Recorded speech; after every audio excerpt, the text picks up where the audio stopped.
Hello, everyone. Welcome to the Narcissism Decoder. I'm your host, Dr. Anthony Mazzella.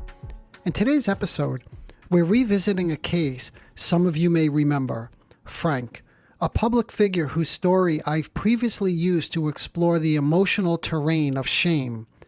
But this time, we're approaching it from a new angle with a new conversation. You're about to hear a clip from an interview I did with Renee Swanson, a certified life coach and the host of the Covert Narcissism podcast. Renee has spent over a decade helping survivors of emotional abuse break free, rebuild confidence, and reclaim their lives. She brings a grounded, empathic clarity to this work, and our exchange was no exception. In this segment, Renee and I return to Frank's story, not to retell it, but to reanalyze it. We explore what might have happened beneath his rage, questioning the meaning behind his so-called reparative gesture, and we examine how shame can hijack guilt, turning a moment of reflection into a spiral of self-condemnation. Was Frank's kindness truly directed toward the delivery woman, or was it a way to rescue himself from the shame of his own aggression? And what gets missed when therapists leap to explain instead of explore? This conversation invites a deeper look into guilt, shame, and the emotional logic behind narcissistic defenses. I hope it offers clarity, resonance, or even a bit of relief, wherever it finds you. Let's dive in.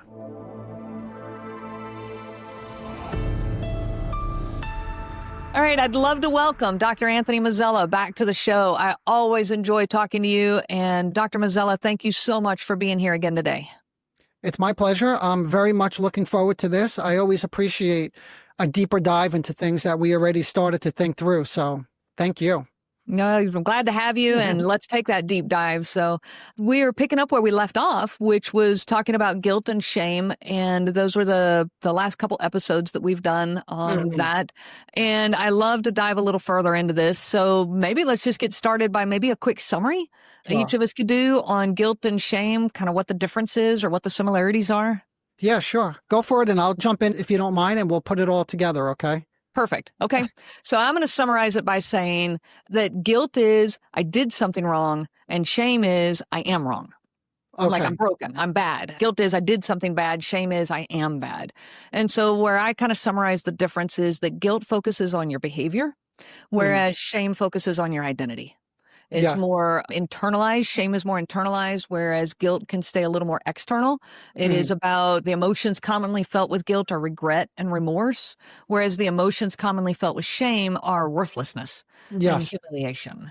Yes, very good. The only thing I would add is, shame is sort of looking inward. Like you said, something is like wrong with me. And guilt is more interpersonal, the way that I see it, because of that piece where you're looking to repair some damage that you've created. So guilt has that interpersonal piece, which then implies that you also have some capacity for empathy, for concern, for connection with another person, which usually go missing when you're thinking about shame. Absolutely. Yeah, I agree with that 100%. I think guilt can be more healthy. It can be productive, like it pushes us to correct our wrongs, but shame pushes us to isolate, to withdraw, to even self-sabotage and self-harm, emotionally, mentally, the self-talk and all of that. It becomes it's internally toxic. Yeah. And then that reminds me of one other critical piece. But again, everybody could go back and listen to those few episodes because we went into far more detail there. We went into what it looks like. We distinguished between the two. We looked at the origins of each one of them.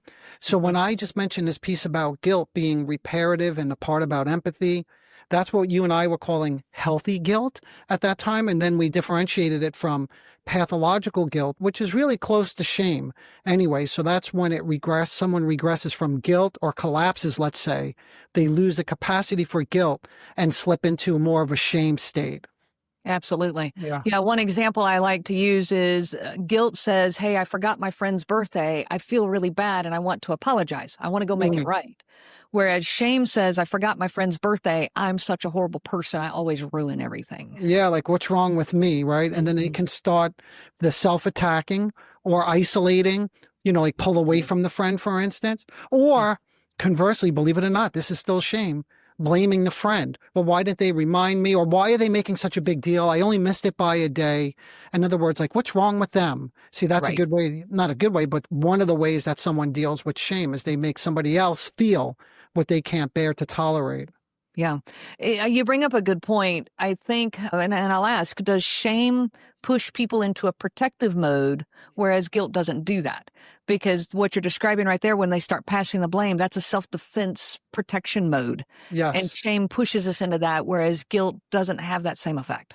Yeah, absolutely. I think that's one of the reasons it's so commonly associated with narcissism, because one definition of narcissism, there are many, of course, because it's so complex, but it's mostly thought of as a defensive structure. So there's your defensive mode. So always try to get rid of everything that emanates from within and then see it from without, because one's self-esteem or one sense of self cannot tolerate taking on that responsibility. Yeah. I think it does help clear up a lot of the confusion around narcissistic defense mechanisms. Yeah. Okay. So how can someone know whether they're feeling guilty because of something they did or ashamed because of who they are? Like, how do we know whether we're experiencing guilt or shame? So this is a wonderful question because they're so commonly confused. And this is so important because if you're confusing whether you're feeling ashamed for who you are versus guilty, and oftentimes it could present as guilt, then one may take the wrong healing or what I call in my field treatment approach. So then things don't change. So I like to answer your question with a clinical vignette, like an example. So we could really look at how this, all of this relates to somebody who might be listening or watching this. Okay. So Renee, and you're familiar with this example too. And just so the listeners know, I'll set a little bit of a stage for it. This comes from a podcast, basically, because this stuff is all over social media these days. People are very open with their experiences. So this comes from a podcast that I was listening to with very popular doctor, therapist, and author. I'll call him Dr. R just to, protect confidentiality.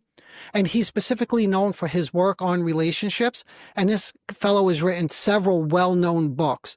The host is also a public figure and very well known. So I'm going to refer to him as Frank, okay? Just again, to protect the privacy of both parties. So in this exchange, Frank is recounting a story, right? Oh, by the way, Frank's language is a little bit strong, Renee. So I just want to check with you on that in terms of how you feel about me using strong language. I don't typically do it, but I'm a little torn because I want to stay true to the affect of his experience. But on the other hand, I want to just be mindful of that, okay? Yeah, I think it's fine. In this podcast, Frank shares a story about waiting for a grocery delivery that kept getting delayed. So now anyone who's listening or watching this again can picture this scenario. Maybe not a grocery delivery, but let's say being left waiting, that you're left waiting for something. So in this, he frames it as an example of, in his own words, this is a story about what a grandiose prick I can be. So already my sort of narcissistic antenna are going up because I hear the word grandiose, but I'm patient and I want to listen to this story. So he structured the whole evening around the timing of the delivery, and it kept getting pushed back. And his frustration was mounting, and he was pacing back and forth, stewing and thinking, again, I'm quoting, I screwed up. I could have made dinner or I could have ran some errands. What an idiot, unquote. So that's Frank speaking to himself as he's pacing back and forth. So then the delivery finally arrives and the woman shows up at his door, sweating, apologetic, and explaining that some of the eggs have broken, right? And it was at that moment for Frank, something shifts, right? And he says, and I'm quoting, my God, that's what he thought. You asshole. How could you have almost torn into this person? So instead, he told her not to worry about the eggs. I hate eggs anyway, he said. And then he asked her if she wanted a drink. So later, reflecting on it, he said, how did I get so lucky in this moment? If I could reproduce that, I wouldn't be the piece of shit person I am. So what he means by lucky, just to be very clear, is that he didn't tear into the delivery woman once she arrived. Mm-hmm. And that's right when Dr. R steps in and says, you're not a piece of shit. So intervention initially is reassurance. Something, again, you and I, Renee, spoke about in our prior episodes is how many therapists come in and reassure and say, you got this, no shame in your game, etc. And I've heard from patients that that's quite invalidating instead of validating. Mm-hmm. And then Dr. R goes on to say, you had empathy once you got past your indignation. And he talks to Frank about how the more helpless you feel, the more shame crept in. And the more shame, the angrier you became. After listening to this patiently, at some point, Frank asked a question that I think was brilliant. And he says, does the knowledge of that, or is that supposed to help us? So that's his question, which I think you can hear implicitly what he's saying there, right, Renee? Which is, yeah, that's sort of an intellectual understanding of what's going on. But I don't know if that necessarily makes me feel better. So let me actually just pause there, because I set the stage, but I want to leave a little room, Renee, if you want to jump in, because I know you're a little familiar with this as well. And if I missed anything or anything you wanted to add or any preliminary thoughts that you have on it. Let's take a quick break. I get a lot of messages from listeners saying, Dr. Mazzella, I wish I could talk to you directly, but I also know that private therapy or one-on-one sessions aren't always possible or affordable. That's why I'm thinking about creating office hours, a low-cost, small group space where you can bring your questions about the podcast content, your confusion about narcissistic relationships, traits, and dynamics, and the places where you feel stuck. You'll be met with honest, grounded feedback. I'll hold the group with structure, but there's room for real conversation too. This space is designed for anyone looking for clarity, insight, and support. If this speaks to you, head to drmazzella.com/office hours, or just click on the link in the show notes to get notified when it launches. Okay, hope to see you there. Yeah, I think that you shared this story with me, earlier so that we could talk about it today, and I really appreciate that. I think that it is clear in this example that Frank's behavior or his thought processes spiraled. Okay, there's a spiral that happens with this shame spiral. It can start with just a frustration.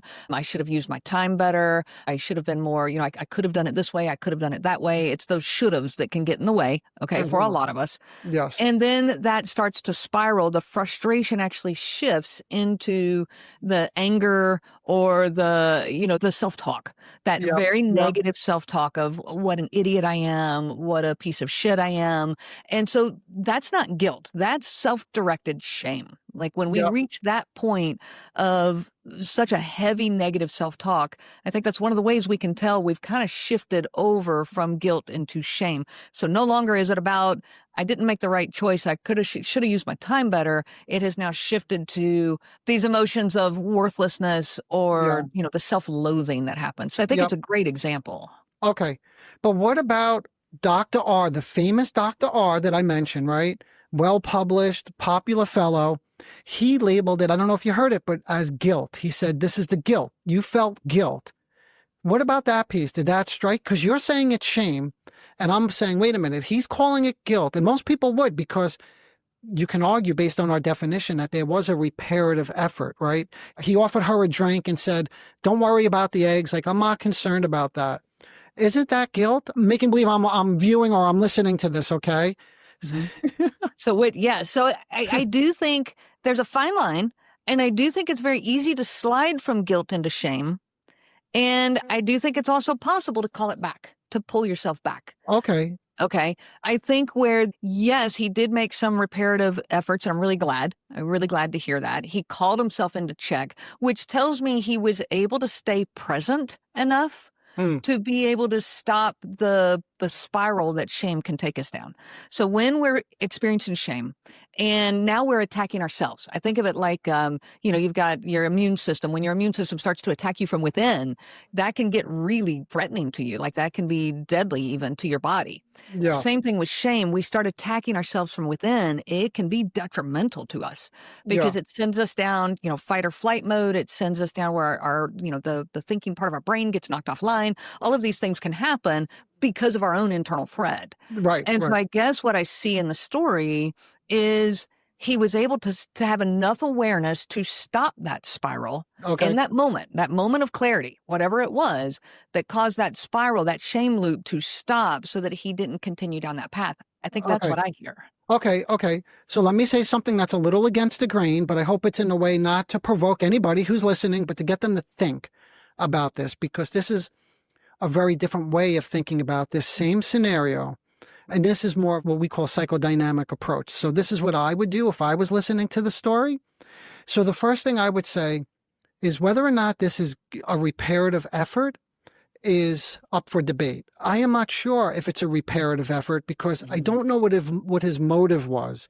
So what I would do in this case, if this was Frank sitting in my office, like make believe, I would say, let's go back, because I would want to get a lot closer to that thing, such as his pacing back and forth and the self-talk, like the piece of shit that he is. And the escalating rage, I would have to get into the rage because clearly there was a ton of rage there, as I know, because he said, tear into this person, which suggests that he was ready to really go after her, right? Mm-hmm. But what happened is, in my opinion, we don't know the answer whether this was truly a reparative act because Dr. R didn't ask any exploratory questions. He already knew, based on a theory, what Frank was experiencing, what he needed. In other words, you and I, Renee, spoke in our prior discussions about guilt and shame, about different theories. Where does it come from? What does it look like? Why is it here? Of course, we did give some examples along the way, but it was mostly theory. And that's what Dr. R does. So I would say, let's go back and look at when you were pacing back and forth, what was going through your mind? What were you thinking? You see, that's the kind of stuff that I want to hear. Not just that I want to hear it, but I want Frank to get more closely attuned to all of what was going on inside of him. So from this perspective, we don't know what fueled Frank's rage. What actually made him want to tear into this woman? Or, let me just say again, this is a theory, and I wouldn't suggest this to Frank, but maybe when he was left waiting, there was something unconsciously that got stirred up in him, which is not uncommon, by the way, for people who have narcissistic vulnerabilities. So he could have said something like, you're keeping me waiting, and that hurts. Or you forgot about me, or you don't see me, or I don't matter, nobody cares about me. Again, these are just a few of the things, that could have emerged, that would have been in his head.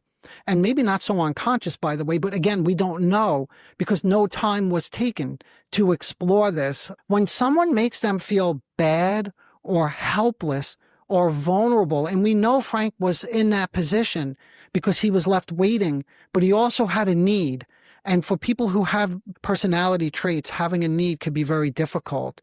So he could not tolerate that feeling. So the reaction then becomes to eliminate the other person. In other words, you have done this to me, and now I'm going to counterattack. And that's the whole part about him ripping into her.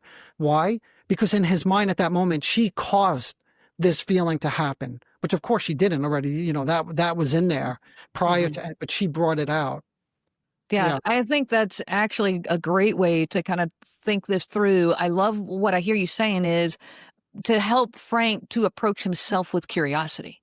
Yes. That get curious about the thoughts that were going through his head and where they were coming from or why they were there, or at least identifying them, being able to stay present enough to identify your own thoughts and your own reactions. So I do love that. That is something I do talk about a lot is if we approach our own internal self-talk with more judgment, all we're going to do is make more negative self-talk. Like we're just going to feed that spiral. But if we can approach our own self-talk with curiosity, then that stops that loop and kind of lets us now maybe find a place of some safety where we can actually look at what's going on. Yeah, and I'll add one more thing to that if you don't mind, which is if we have that self-talk and we bring it to somebody else, like, oh, I really screwed up, I'm such a loser, look what I did, or look at how aggressive, even that is not reparative. And we see that with Frank very clearly by his question. Like, is that really supposed to help somebody? Because if you could get reassurance, like, oh, no, you would just, some level of validation is important. I just want to mention that. Validating is always the first step when someone's in a dysregulated state. we don't stop there. Again, in the psychodynamic field, that's the first step. So what Renee, you and I are doing, we're looking at what would go beyond just validating and then giving a theory, but trying really, like to what your point, just what you were just saying, is help him begin to verbalize and name and get comfortable with all the different feelings that were going on inside of him, which clearly he's not comfortable, or else he wouldn't have had to put them on to the delivery woman or just turn to rage and attack. Yeah. Right. When you have a person that is in, this narcissistic tendency, that back to what you were talking about, is whenever they do feel vulnerable or needy or helpless, any of those feelings that are, what you're going to categorize over here as being needy or being vulnerable, they can't handle them. They can't, these just trigger that frustration and rage. And so then, I've talked about before, they come out in an explosion with anger and rage, or they come out with an implosion of victim and shame, like I'm such a bad person. And neither one of those paths is reparative, okay, to speak to what you're saying. Because in the situation where somebody, is feeling that shame and says, I can't believe I'm just such a bad person, and they walk away or stay there, either way, that's not an apology. It's not a way to fix anything, because what it does is kicks you into fix-it mode for them. Like what you're saying, we're validating and over-validating. Now we're trying to pump them back up.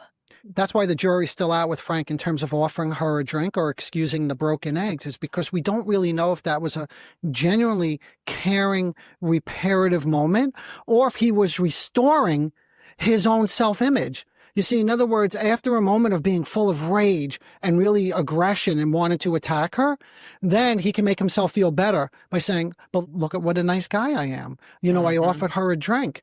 So, by the way, as an aside, that's something I would get much closer to as well, which is I would ask, again, inquisitive questions like, let's go back. When you were thinking about offering her a drink, what did you imagine? What did you picture? How did you think she was going to respond? How is she going to look at you? You see, now we're getting to that thing about gaze, which you and I spoke about in that earlier conversation, because with shame, gaze is so important, the way you imagine people are looking down at you or judging you. So then if Frank started to say, I imagine she would be so appreciative, she would be looking at me with such kindness and look what a decent man you are. Now we know it was more for him rather than for her in that example. Yeah. Well, he's reestablishing image at that point. Yeah. As opposed to actual empathy. So it does lead to an interesting question, which, maybe we save this for another day, but how do we know the difference between empathy and still self-protection of our image? Like, that sounds like another topic that we might need to explore. Yeah, we could definitely explore it further, but I'll give just a quick hello to my sort of knee-jerk reaction to the question. The only way to know is through these inquisitive questions and looking at the fantasy. In other words, what do they imagine is going to happen? What do they imagine behind what they're calling empathy? Let's say we're confused if this is empathy. We start asking those inquisitive questions like, what do you imagine? What was this going to be like? How would she see you? How would you feel about yourself? Did they only feel good about themselves if the other person looks at them in a certain way? What if the person, the delivery woman, didn't look at Frank in this way? Could he still feel good about his action to repair? Or is that all like a bunch of nonsense right now and he goes right back into a rage? Wow. Right. So, those are some of the questions. Great line of discussion. Yeah.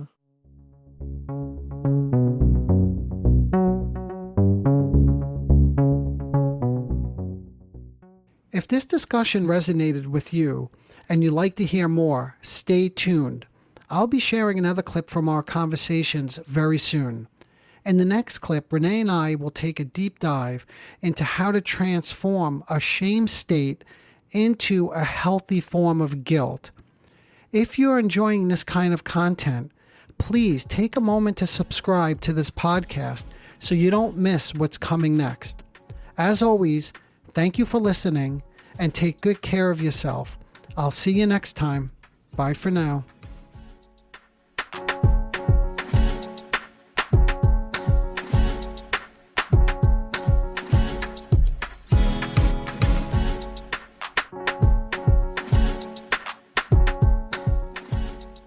Disclaimer alert.